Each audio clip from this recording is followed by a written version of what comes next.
One of the things that I believe is that every human being, every living organism in the in the ecology of consciousness and organisms, at some level wants to feel sustainably better and wants to avoid feeling chronically worse.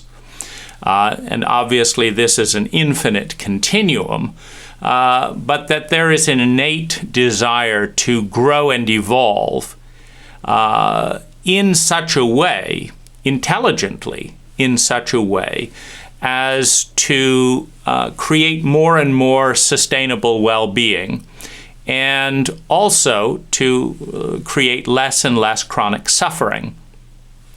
And I think the intelligence of a consciousness, the intelligence of a human being, can be measured by the efficiency with which that well-being is created, sustained, and grown. Meaning that creating anything requires energy. It requires time, it requires money, it requires natural resources. I'm breathing, that's natural resources. There's electricity in this video. And I think the real question that underlies a great deal of the relationship with Lazarus is it an intelligent path towards that goal?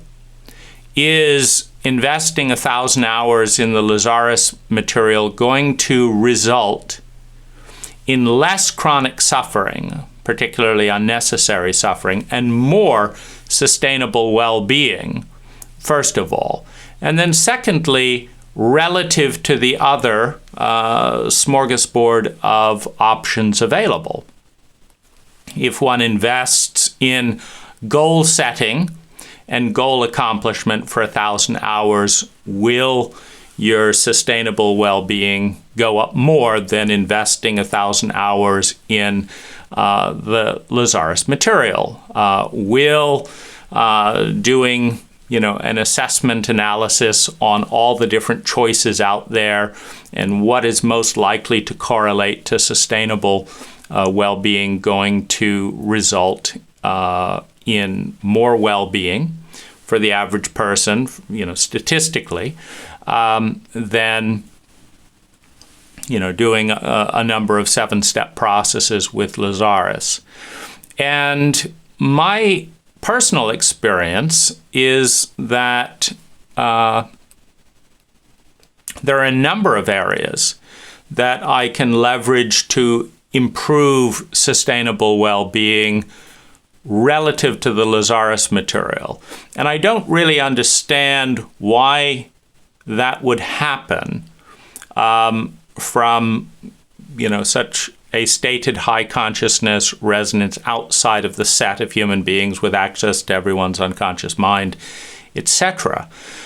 And one of the reasons that I put some attention on the Concept Synergy staff, aside from the compassion of really empathizing and understanding what it's like to be discarded as a staff member that was part of spiritual family in a failing company in various areas after decades of service. But I also wanted to introduce the areas in my life that where, when I started working with Lazarus at age 12 and made a significant break at age 28, what I've been focusing on and learning, some before, some after, etc., and where that's taken me, and just make that available so that those people that are working with Lazarus, and I think it's a personal thing, meaning, I'd like to see everyone growing. I think everyone has that desire, and doing so in the ways that actually lead to the results that are desired.